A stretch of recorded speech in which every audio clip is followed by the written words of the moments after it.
Welcome back to The Place of Places, a chapter-by-chapter analysis of William Saroyan's 1972 memoir, Places Where I've Done Time. Today we look at Chapter 4, The Opera Club, 24 Avenue de l'Opéra, Paris, 1949. The chapter begins with Saroyan walking around Paris in 1969.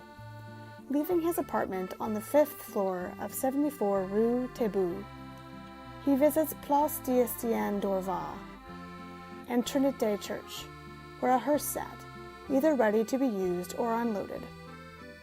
He goes into the church and sees a priest and altar boy in prayer, and then takes us on a tour of his neighborhood, the 9th arrondissement and surrounding areas, making note of the Gare Saint-Lazare, a very famous railway station in poem, song, story, and drama.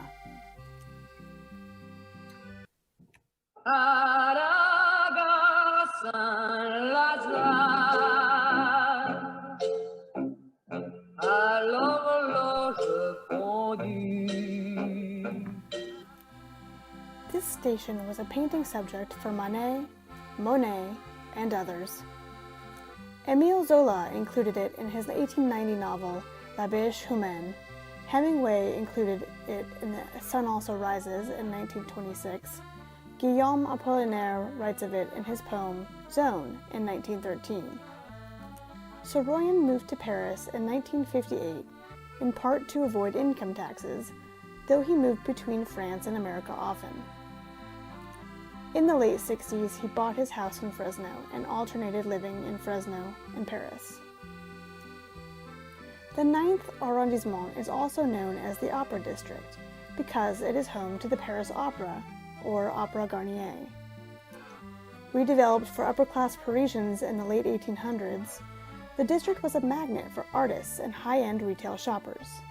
It has been home to many artists, including Edgar Degas, Alexandre Dumas, Toulouse-Lautrec, Auguste and Jean Renoir, Django Reinhardt, George Sand, Chopin, Monet, Manet, and frequented by Van Gogh, Liszt, and Berlioz. Saroyan's childhood literary hero, Guy de Maupassant, wrote favorably about it in his novel Bel Ami, and himself spent time at Café de la Paix, as did Victor Hugo.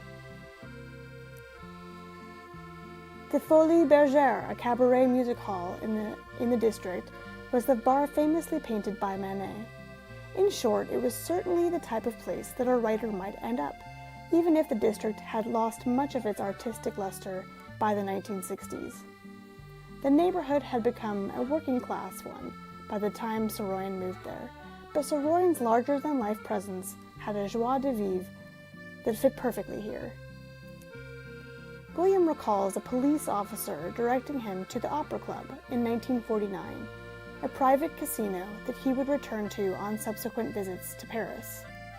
He describes the Opera Club as being on the 3rd floor above a sign on the building that read Bata. What was Bata? He doesn't know, but it apparently sticks out in his memory. It's hard to say from this temporal distance, but it may have been a shoe store.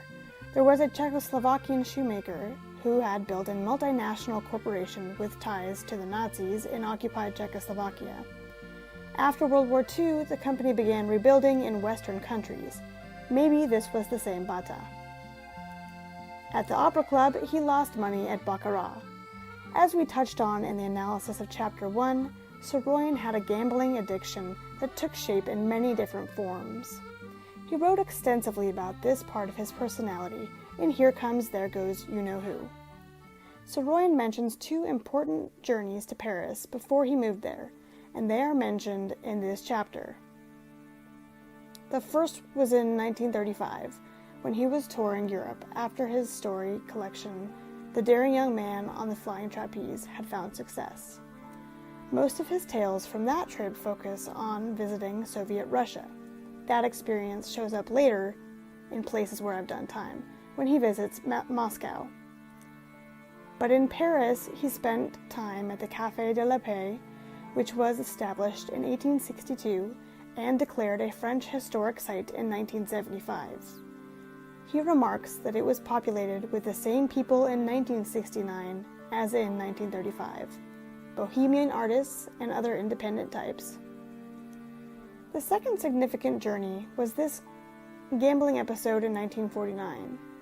He and his wife Carol had separated.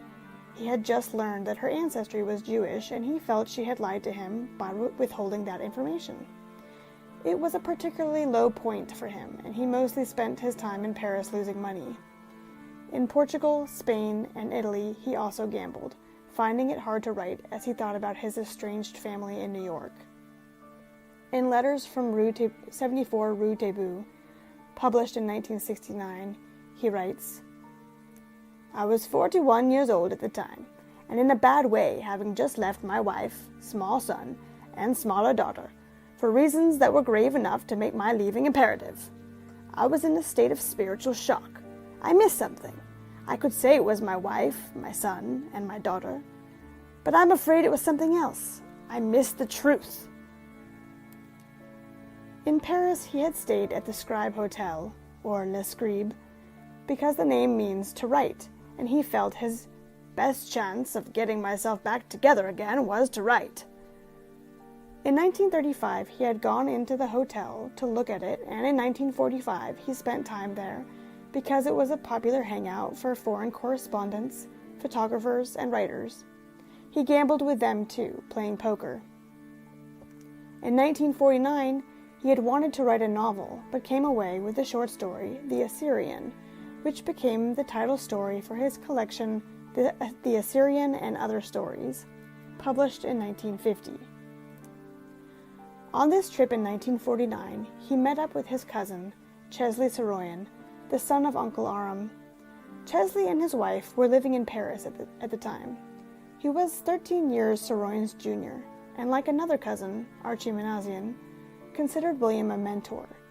Saroyan was 41 and Chesley was 28, an aspiring writer. In Letters from 74 Rue Taitbout, Saroyan elaborates on this meeting with Chesley. There he describes Chesley as pleadingly asking Saroyan if his manuscript was any good and if he could be a real writer. William is noncommittal, but encouraging. Chesley moved on to other professions and died in a car accident in 1965 at the age of 44. As Saroyan notices the hearse at Trinité in 1969, it's possible that he was also thinking of his old friend Chesley and hanging out with him in this neighborhood. Themes of death and the afterlife are showing up again in this book. Let's throw this on the Saroyan map and move on.